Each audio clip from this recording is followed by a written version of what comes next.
한 아기가 우리에게 낳고 한 아들을 우리에게 주신 바 되었는데 그 어깨에는 정사를 메었고 그 이름은 평강의 왕이라 할 것임이라. 평강의 왕이신 예수께서 탄생하신 거룩한 성탄절기입니다. 당신은 성경이 어떻게 끝을 맺고 있는지 잘 아실 것입니다. 이것들을 정가시니가 가라사대 내가 진실로 속히 오리라 하시거늘 아멘 주 예수여 오시옵소서. 주 예수의 은혜가 모든 자들에게 있을지어다. 아멘. 성경은 예수께서 다시 오실 것이라는 재림의 약속으로 끝을 맺고 있습니다. 예수님이 이 땅에 오시기 전에 살았던 구약 성도들은 메시아가 오시기를 기다렸습니다. 그들이 대망한 메시아, 바로 그분이 베들레헴 말구유에 탄생하신 예수님입니다. 그러면 신약 교회와 성도들은 어떻습니까? 구약 성도들과 마찬가지로 메시아가 다시 오시기를 기다립니다. 처녀 마리아의 몸을 빌어 베들레헴에서 탄생하셨고 나사렛에서 목수의 아들로 성장하시다가 십자가에서 죽으시고 부활하신 후에 하늘에 올라가신 예수님께서 이 땅에 다시 오실 재림의 그날을 손꼽아 기다리면서 살아가는 것입니다. 그러므로 매년 성탄절을 맞을 때마다 다시 오실 예수님의 재림에 대해 생각할 겨를도 없이 분주하게 보낸다면 알맹이가 빠진 성탄절이 되지 않겠습니까? 성경을 통해서 우리는 예수님의 초림과 재림의 사건을 명확하게 구분할 수가 있습니다. 초림의 예수님은 속죄주로 오셨습니다. 피 흘림이 없이는 죄를 용서받을 길이 없기에 죄 없으신 예수님이 보배로우신 피를 쏟아 인류의 죄를 사하시려고 이 땅에 오신 것입니다. 이사야는 속죄의 주님으로 오실 예수님을 가리켜 고난의 종이라고 예언했습니다.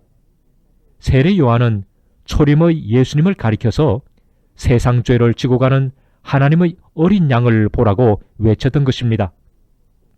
그렇다면 다시 오실 예수님은 어떤 모습으로 오실까요?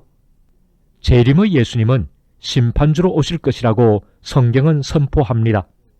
말구유에 누이신 연약한 아기의 모습이 아니라 개선 장군처럼 백마를 타고 오십니다. 십자가에 처참히 죽으신 모습이 아니라 철장 권세를 가지고 이 세상을 다스릴 심판주로 오십니다. 그날에는 이 땅의 죄악과 불경건한 자들을 심판하시기 위해 오실 뿐만 아니라 창세전부터 선택받은 하나님의 백성들의 구원을 완성시키려고 예수님은 다시 오십니다. 히브리서에 보면 예수님의 초림과 재림의 사건을 이렇게 진술하고 있습니다. 한 번 죽는 것은 사람에게 정하신 것이요 그 후에는 심판이 있으리니 이와 같이 그리스도도 많은 사람의 죄를 담당하시려고 단번에 들이신 바 되셨고 구원에 이르게 하기 위하여 죄와 상관없이 자기를 바라는 자들에게 두 번째 나타나시리라. 얼마나 분명하고도 명확한 진술입니까? 초림의 예수님은 구약 성경에는 야곱의 별이라고 불렀습니다. 그 이유는 야곱의 12아들 가운데 유다의 후손으로 예수께서 오실 것이기 때문입니다. 또한 초림의 메시아를 다윗의 별이라고 불렀는데 그 이유는 예수님이 다윗의 후손으로 탄생하실 것이기 때문이었습니다. 동방 박사들은 야곱의 별이며 다윗의 별이신 메시아의 별의 인도를 받아서 베들레헴 말구에 누이신 아기 예수님을 찾아와 무릎 꿇고 경배했고 보배함을 열어 황금과 유향과 몰약을 예물로 드렸던 것입니다. 그런데 성경의 마지막 책인 요한계시록에 보면 재림의 예수님을 가리켜 광명한 새벽별이라고 부르고 있습니다. 이제 마지막 날에 오실 심판의 메시아는 광명한 새벽별로 오실 것입니다. 심판주가 이 땅에 다시 오시는 그날은 세상의 모든 악과 불의는 불타 없어질 것이고 하나님의 빛난 영광만이 천년왕국과 무궁세계를 영원히 비출 것입니다.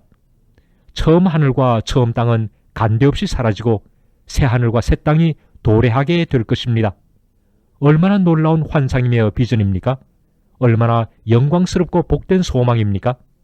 믿음의 형제요, 당신에게는 예수님의 재림을 기다리는 이 복된 소망이 분명하십니까? 믿음의 자매요, 당신은 이 영광스러운 소망으로 오늘을 살고 계십니까? 성탄절기를 통과하면서 우리 모두에게 예수님의 재림의 소망이 새롭게 확인될 수 있기를 바랍니다. 이 비전과 소망을 가슴에 품고 이 땅 위에 하나님의 나라를 넓혀가는 예수 그리스도의 좋은 군사들이 많이 일어나기를 주 예수님의 이름으로 축원합니다.